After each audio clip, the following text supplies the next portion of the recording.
In the heart of ancient Japan, a world of beauty and intrigue flourished, known as the floating world. It was a realm of fleeting pleasures, artistic expression, and captivating figures, none more enigmatic than the Oiran. These women, far more than mere courtesans, were revered as cultural icons, their lives entwined with the artistic spirit of their time. Through the exquisite lens of ukiyo-e art, we embark on a captivating journey to unravel the mysteries and allure of the Oiran, delving into their world of elegance, artistry, and the poignant melancholy that often shadowed their existence. The Oiran, a term meaning flower girl, were the highest-ranking courtesans in Japan's Edo period, holding a social standing far above ordinary women.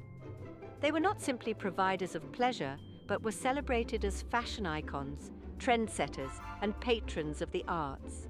Their presence graced the pleasure quarters of major cities like Edo, Kyoto, and Osaka, where they entertained wealthy merchants, esteemed samurai, and even influential figures in the ruling class.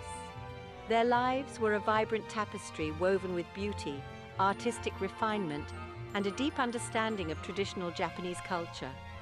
The origins of the Oiran can be traced back to the early 17th century, emerging as a distinct class within the evolving pleasure quarters. Their rise coincided with the burgeoning urban culture of the Edo period, a time of economic prosperity and a flourishing arts scene. As the demand for sophisticated entertainment grew, so did the status of the Oiran, who became synonymous with elegance, wit, and refined taste. They were not merely admired for their beauty, they were respected for their knowledge of literature, poetry, calligraphy, and the tea ceremony, skills carefully cultivated through years of rigorous training. The selection and training of an Oiran was a meticulous process, often beginning in childhood. Young girls with potential were apprenticed to established Oiran houses, where they underwent rigorous training in the arts, etiquette, and the social graces expected of their profession. This education encompassed not only physical beauty, but also intellectual prowess, ensuring they could engage in stimulating conversation and navigate the complex social dynamics of their world. Their training was akin to that of a geisha, emphasizing artistic development alongside beauty and charm. The daily life of an Oiran was a delicate balance between public appearances and private moments. They were sought after for their company at lavish banquets, exclusive tea ceremonies, and private gatherings, where their wit and conversation were as valued as their beauty. Their presence was a mark of prestige, a testament to the refined taste of their patrons. Yet behind the glamorous facade lay a life of discipline, dedication, and a constant pursuit of perfection, a testament to the demanding nature of their profession. Imagine a young girl, perhaps as young as 6 or 7, chosen for her potential to become an Oiran. Taken from her family, she would enter the structured world of an Oiran house, embarking on a rigorous path of education and training. This was no ordinary schooling. It was an immersion into a world of art, culture, and social etiquette. Years would be spent mastering traditional Japanese arts, including calligraphy, music, poetry, and the intricate rituals of the tea ceremony. Her mentors, seasoned Oiran themselves, would impart their knowledge and skills, shaping her into a woman of grace, intelligence, and captivating charm. The training was not without its hardships. Discipline was strict, and expectations were high. Each day was filled with lessons, practice, and the constant pursuit of refinement. The young apprentice would learn to play the shamisen, a traditional Japanese stringed instrument, her delicate fingers plucking out haunting melodies that would later enchant her patrons. She would perfect her calligraphy, her brushstrokes flowing with elegance across fine paper, composing poems that spoke of love, longing, and the ephemeral beauty of the floating world. As the apprentice blossomed into a young woman, her training would focus on the art of conversation, wit, and social etiquette. She would learn to navigate the complex world of the pleasure quarters, understanding the nuances of language, gesture, and social decorum. Her mentors would teach her the art of seduction, not through overt sexuality, but through a captivating blend of intelligence, charm, and an alluring air of mystery.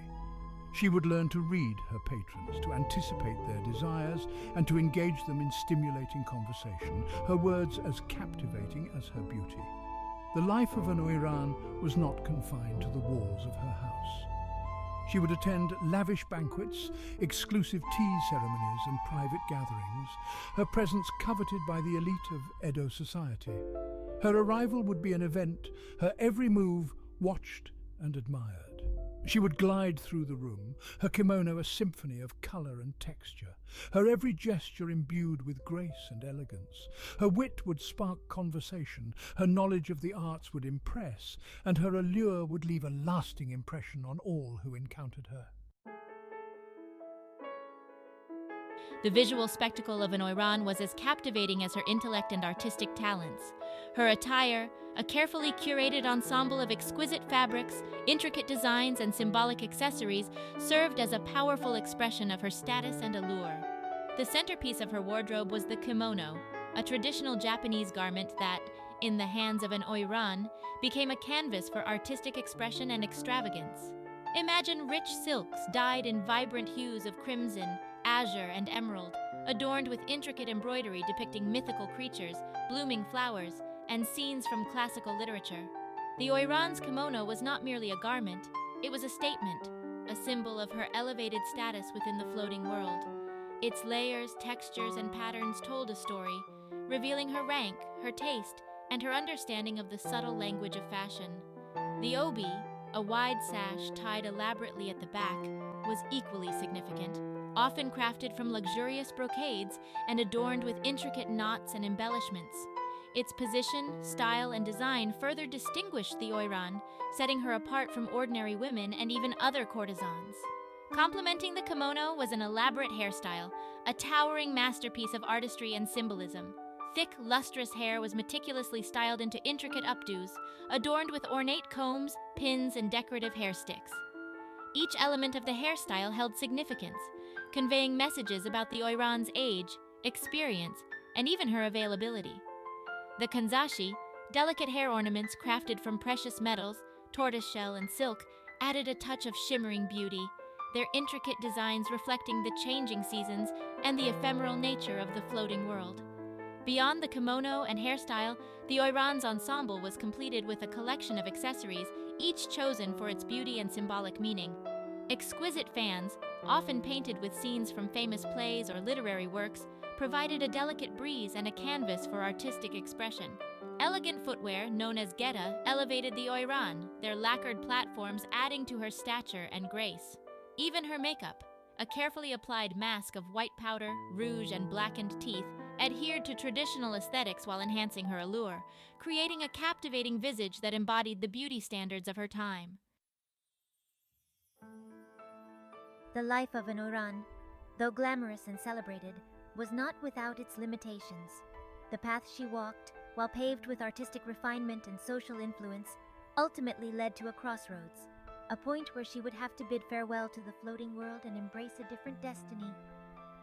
The reasons for an Oiran's departure were varied, often influenced by age, changing circumstances, or a desire for a life beyond the gilded cage of the pleasure quarters. For some Oiran, retirement came with age. As their beauty faded and their allure dimmed, they might choose to become instructors, passing on their knowledge and skills to a new generation of apprentices, ensuring the traditions of the Oiran culture lived on. Others, having amassed considerable wealth through their years of service, might opt for a life of leisure, investing their earnings in businesses or property, securing a comfortable future for themselves. Love, though a rare commodity in the transactional world of the pleasure quarters, could also lead an Oiran to depart from her profession. A wealthy patron, smitten by her beauty and charm, might offer to become her Dana, a patron who would provide financial support and companionship, allowing her to leave the Oiran house and live a more secluded life. Such arrangements, though often shrouded in secrecy, offered a glimpse of hope for a life beyond the confines of the floating world. The departure of an Oiran was often marked by a formal ceremony, a poignant farewell to the life she had known. She would bid adieu to her sisters in the Oiran house, expressing gratitude to her mentors and acknowledging the bonds forged through years of shared experiences. She might hold a final banquet, inviting her most esteemed patrons to celebrate her accomplishments and mark the end of an era. As she stepped out of the Oiran house, she would leave behind the shimmering world of beauty and illusion, carrying with her the memories, the skills, and the bittersweet experiences that had shaped her extraordinary journey. In the vibrant tapestry of Japanese culture, the Oiran and the geisha stand as two iconic figures, often intertwined in perception yet distinct in their roles and traditions. While both embodied grace, artistry, and a deep understanding of Japanese aesthetics, their paths diverged in the services they provided, the social circles they navigated, and the legacies they left behind. Understanding the nuances of these two cultures sheds light on the complexities of Japanese society during the Edo period and beyond. The Oiran, as we have explored, were the elite courtesans of their time, their presence sought after by the wealthiest and most influential figures. Their world revolved around extravagant banquets, exclusive gatherings, and the art of sophisticated conversation. They were trendsetters, their attire and hairstyles emulated by women across social classes. The geisha, on the other hand, while also skilled in the arts and entertainment, occupied a different space within the social hierarchy. They were entertainers, yes, but their focus was on creating an atmosphere of merriment and artistic appreciation rather than fulfilling romantic desires. The training of a geisha emphasized artistic disciplines such as music, dance, and storytelling, skills honed to perfection through years of dedicated practice. Their attire, while elegant and refined, was generally more subdued than the flamboyant ensembles of the Oiran. Their role was to entertain, to create a space for lighthearted enjoyment and artistic appreciation. They were masters of conversation, skilled in the art of witty banter and playful teasing, creating a sense of camaraderie and shared amusement among their patrons.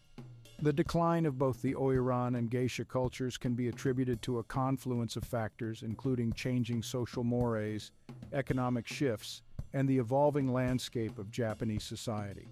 The rise of the merchant class, coupled with the growing influence of Western ideals, led to a gradual shift in attitudes towards traditional forms of entertainment. The rigid social structures of the Edo period began to loosen, and the exclusive world of the pleasure quarters lost its allure for many. Despite their decline, the Oiran and geisha remain enduring symbols of Japanese culture, their images immortalized in art, literature, and popular imagination. They represent a bygone era of elegance, artistry, and a deep appreciation for the subtleties of human interaction. Their stories offer a glimpse into a world where beauty, intellect, and social grace were highly prized, leaving behind a legacy that continues to fascinate and inspire. The allure of the Oiran extends far beyond the historical confines of the Edo period, their image and story resonating in modern Japanese culture and captivating audiences worldwide. From films and television dramas to novels and manga, the Oiran continue to be portrayed, their lives reimagined and their stories retold, offering a glimpse into a world of beauty, intrigue, and the enduring power of cultural memory. Their presence in modern media not only entertains, but also prompts reflection on the complexities of Japanese history, the evolving roles of women, and the enduring fascination with a bygone era. Films and television dramas often depict the Oiran with a blend of historical accuracy and dramatic license, exploring their lives, loves, and the challenges they faced within the confines of the pleasure quarters. These portrayals, while sometimes romanticized, offer a window into the social dynamics, the artistic pursuits, and the personal struggles of these extraordinary women. They highlight the Oiran's intelligence, their resilience, and their ability to navigate a world where beauty was both a blessing and a burden. The world of manga and anime, with its penchant for vibrant visuals and dramatic storytelling, has also embraced the Oiran, often incorporating them into historical fantasies, action-packed adventures, and even romantic comedies. These interpretations, while often departing from historical accuracy, capture the essence of the Oiran's allure, their beauty, and their captivating presence. They introduce a new generation to the concept of the Oiran, sparking curiosity about Japanese history and the enduring legacy of these cultural icons. Beyond the realm of entertainment, the Oiran have also experienced a cultural revival in modern Japan. Festivals and historical reenactments often feature Oiran processions, with women donning elaborate kimonos and hairstyles, recreating the grandeur and spectacle of the Edo period. These events not only celebrate Japanese tradition, but also provide a platform for showcasing the artistry and craftsmanship associated with Oiran culture, from the intricate designs of their kimonos to the elaborate techniques of their hairstyles. The Oiran, though a product of a bygone era, continue to offer valuable lessons for the modern world. Their stories remind us of the importance of artistic expression, the power of resilience, and the complexities of social structures. They encourage us to look beyond surface appearances, to appreciate the depth of cultural traditions, and to recognize the enduring influence of history on the present. As we conclude our journey through the floating world, the echoes of the Oiran's laughter, their elegant dances, and their poignant tales linger in our imagination. Their legacy, etched in the vibrant colors of ukiyo-e art, transcends time, reminding us of the enduring power of beauty, the allure of mystery, and the poignant beauty of lives lived within the confines of a gilded cage. The world of the Oiran, though faded, continues to beckon, inviting us to delve deeper into the rich tapestry of Japanese culture, to explore its historical nuances, and to appreciate the lessons it offers about artistry, resilience, and the complexities of human relationships. As the serene scenes of ukiyo-e art gently fade into the modern landscape of Japan, we carry with us a newfound appreciation for the Oiran, their ephemeral world, and their enduring legacy.